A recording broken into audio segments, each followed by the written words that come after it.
Everyone, this is me Chandra Chaudhary और आज हम करेंगे क्लास 12th बायोलॉजी चैप्टर 8 हमारा चल रहा है, that is human health and diseases. और आज हम करेंगे इसका lecture number 3। In previous video lecture हमने डिस्कस किया था वायरल, बैक्टीरियल, फंगल और हेलमिंथेटिक डिजीज़ेस के बारे में हमने डिस्कस किया था। उसके कॉजेटिव ऑर्गेनिज्म मैंने बताए थे, उसके क्या क्या सिम्टम्स हैं ये हमने डिस्कस करा था। और आज आपका हम डिस्कस करने वाले हैं प्रोटोजोन डिजीज़, और इसमें हम प्लाज्मोडियम की लाइफ साइकिल भी डिटेल में डिस्कस करेंगे ताकि आप लोगों को अच्छे से समझ में आ जाए। चलिए, उससे पहले लाइफ साइकिल पढ़ने से पहले आप लोगों को प्रोटोजोन से कौन कौन सी अदर बीमारियाँ होती हैं उसके बारे में जानना बहुत ज़रूरी है, जो आपकी NCERT बुक में भी दिया हुआ है और एग्ज़ाम के पॉइंट ऑफ व्यू से बहुत इंपॉर्टेंट भी है। तो देखिए, सबसे पहली बीमारी तो जो है आपकी प्रोटोजोन डिजीज़, वो कह रही क्या है, मलेरिया। ठीक है, ये मलेरियल फीवर होता है, ठंड लग के इसमें बुखार आता है। तो इसका जो कॉजेटिव ऑर्गेनिज्म है वो है प्लाज्मोडियम, जो एक प्रोटोजोन है। ठीक है, सिंगल सेल ऑर्गेनिज्म है आपका प्रोटोजोआ। प्लाज्मोडियम, इसके भी 2-3 स्पीसीज़ हैं, उसके बारे में अभी हम डिटेल में डिस्कस करेंगे जब मैं इसकी लाइफ साइकिल आपको बताऊंगी। ओके, इसके जो सिम्टम्स होते हैं, हेडेक होता है और फीवर आता है। ठीक है, ओके।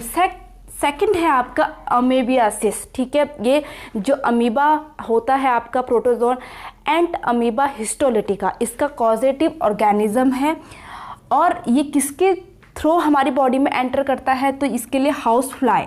ठीक है, हाउस फ्लाई वेक्टर है जो हमारी बॉडी में एंटर करवाता है इस एंट अमीबा हिस्टोलिटिका को। ठीक है, अब इसके सिम्टम्स क्या है, देखो, एब्डोमिनल पेन होता है, क्रैम्प होती है, stool with mucus and blood.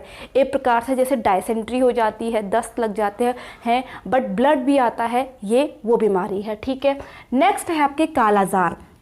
कालाजार का जो कॉजेटिव ऑर्गेनिज्म है वो है लेशमैनिया डोनोवानी, और इसका जो आपका वेक्टर है वो है सैंड फ्लाई। सैंड फ्लाइज के थ्रू ये कैरियर की तरह काम करता है। और इसके जो सिम्टम्स है, वेट लॉस होता है, एनीमिया हो जाता है, खून की कमी हो जाती है और फीवर आता है। और लास्ट है आपका स्लीपिंग सिकनेस। इंपॉर्टेंट है, ये एग्जाम में बहुत बार पूछा जाता है। इसका जो कॉजेटिव ऑर्गेनिज्म है वो है आपका ट्राइपेनोसोमा गैम्बियानेसिस। ठीक है, और इसका जो कॉजेटिव बदमीज जो वेक्टर है जिसके थ्रू ये डिजीज़ होती है वो है CC फ्लाई। और इसके जो सिम्टम्स है वो है headache, fever, anaemia, loss of appetite. ठीक है, भूख नहीं लगती उसमें। तो ये थी कुछ बीमारियां जो प्रोटोजोन के कारण होती है। तो चलिए अब डिस्कस करते हैं आपके मलेरिया के बारे में। ठीक है, अब जैसे कि मैंने बताया, जो मलेरिया का जो कॉजेटिव ऑर्गेनिज्म है वो है प्लाज्मोडियम। इसकी कुछ स्पीसीज़ हैं, स्पीसीज़ जैसे आपकी है प्लाज्मोडियम वाइवैक्स है। ठीक है, सेकंड है आपका मलेरिया, प्लाज्मोडियम मरेलिया, और थर्ड है आपकी फैल्सीपेरम। ठीक है, तो ये कॉजेस करते हैं मलेरिया को। तो इसमें जो फैल्सीपेरम है ये मोस्ट फेटल है। ठीक है, मोस्ट फेटल है। ओके, चलिए बात करते हैं प्लाज्मोडियम की लाइफ साइकिल के बारे में। तो सबसे पहले अगर मैं बताऊं, जो इसका वेक्टर होता है वो होता है फीमेल मस्कीटो, मीन्स फीमेल आपकी एनाफिलीज होती है। तो इसमें वेक्टर का काम कौन करता है, फीमेल एनाफिलीज। ठीक है, एनाफिलीज इसमें एज अ वेक्टर काम करती है क्या, ये मॉस्कीटो है।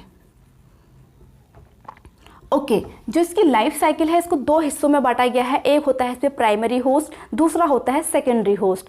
तो प्राइमरी होस्ट जो होता है वो होता है mosquito, whereas secondary host होता है इसमें ह्यूमंस। तो चलिए सबसे पहले मैं बात करती हूँ, सपोज किसी इंसान को, किसी ह्यूमन को किसी फीमेल एनाफिलिस ने बाइट कर दिया और उसमें छोड़ दिए उसने प्लाज्मोडियम के वो। ठीक है, तो यहाँ पर जैसे सपोज इन्फेक्टेड पर्सन, उसकी बॉडी में क्या क्या चीज़ें होंगी। ठीक है, ध्यान से देखिएगा, इन्फेक्टेड पर्सन है तो इसमें जब ये बाइट करता है, इन्फेक्टेड उसको बना देता है, तो उसमें क्या रिलीज़ करता है, वो स्पोरोजॉइट्स रिलीज़ करता है। क्या रिलीज़ करेगा, स्पोरोजॉइट्स। ठीक है, उनको स्पोरोजॉइट्स बोला जाता है। ओके, तो जो स्पोरोजॉइट है जैसे बाइट करा तो वो पहुंच जाते हैं लीवर सेल में। ये कहाँ पहुंच जाएंगे, लीवर सेल में पहुंच जाते हैं और वहाँ ये स्पोरोजॉइट एसेक्सुअली रिप्रोड्यूस करते हैं, अपनी संख्या को बढ़ाते हैं, एसेक्सुअली रिप्रोड्यूस करेंगे, ठीक है। और जो इनकी संख्या बढ़ती है उनको नाम दे दिया जाता है मीरोजॉइट्स का।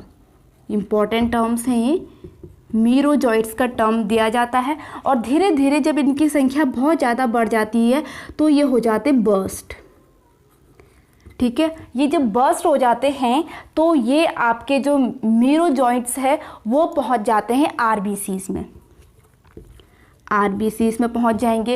एंड देन सेम यही साइकिल वो चलाते हैं। यहाँ पर वो क्या करेंगे, अगेन एसेक्सुअली रिप्रोड्यूस करेंगे, एसेक्सुअली रिप्रोड्यूस करके अपनी संख्या को बढ़ाते हैं और आफ्टर दैट ये भी बर्स्ट हो जाता है, ठीक है। ये भी बर्स्ट हो जाएगा। बर्स्ट होने से पहली बात तो ये सारे के सारे जो मीरोजॉइट्स हैं वो कहाँ पहुँच गए, आपके ब्लड में पहुँच गए। और एक टॉक्सिन रिलीज होता है यहाँ पर, इम्पॉर्टेंट है, उसे कहा जाता है हीमोजॉइन। हीमोजॉइन टॉक्सिन रिलीज होता है, ये टॉक्सिन है, टॉक्सिन रिलीज करेंगे ये यहाँ पर, जिसके कारण फीवर, जो भी मलेरिया के सिम्टम्स होते हैं वो नज़र आने लगते हैं, ठीक है। अब इसके बाद देखिए जो हीमोजॉइन्स हैं, यहाँ पर एक और चीज़ होती है ये, ठीक है, थोड़ा सा सेक्सुअली भी पार्ट करते हैं और गैमेटोसाइट्स बनाते हैं। क्या बनाएंगे, गैमेटोसाइट्स, गैमेटोसाइट्स बनाएंगे। मीन्स आपका मेल और फीमेल बनते हैं, ठीक है, फीमेल और मेल बनेंगे। तो यहाँ पर मलेरिया हो गया। अब इसके बाद इसे सपोज बाइट कर लिया फीमेल एनोफिलीज ने, ठीक है, यहाँ पर इसको बाइट कर लिया फीमेल एनोफिलीज ने। ध्यान देने वाली बात यह है यहाँ पर, ठीक है, जो मैंने कहा यहाँ पे गैमेटोसाइट बन जाएंगे, बट यहाँ पे सेक्सुअली रिप्रोडक्शन नहीं होता है, वो होगा फीमेल एनोफिलीज के स्टमक में, ठीक है।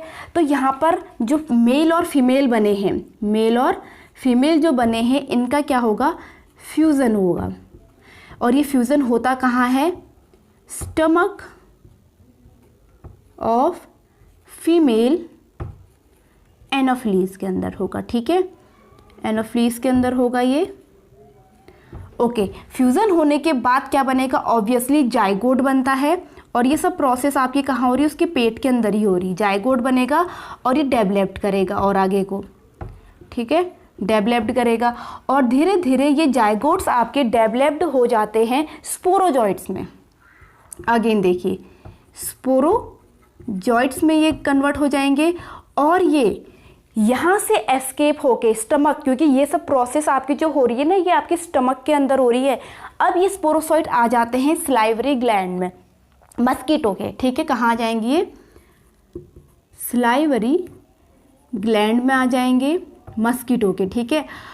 अब जैसे ही ये मस्कीटो, फीमेल मस्कीटो किसी भी हेल्दी पर्सन को बाइट करेगी तो ये उसमें ट्रांसफ़र हो जाएंगे।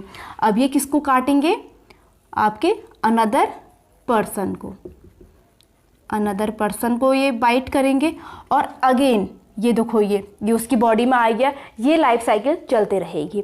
तो यहाँ पर आप देख पा रहे होंगे जो इतनी प्रोसेस है, ठीक है, इतनी जो प्रोसेस है ये हो रही है मस्कीटो के अंदर, जिसे हम कहते हैं primary host, primary host. Whereas जो ये प्रोसेस है ये हो रही है ह्यूमन के अंदर, इसे हम कहते हैं secondary host, secondary host. Okay, इतनी बात समझ में आ गई।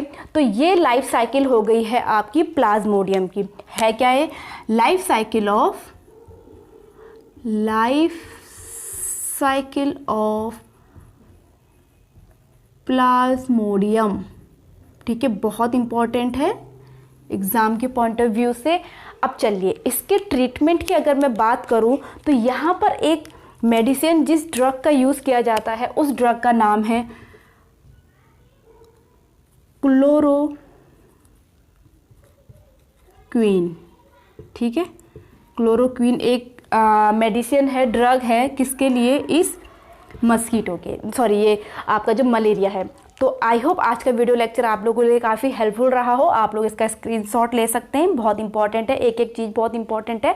अगर अच्छा लगा हो, हेल्पफुल रहा हो तो please hit the like, leave the comment, subscribe to my channel and press the bell icon. मैं मिलूंगी अपनी नेक्स्ट वीडियो के साथ जिसमें हम डिस्कस करेंगे इम्यूनिटी।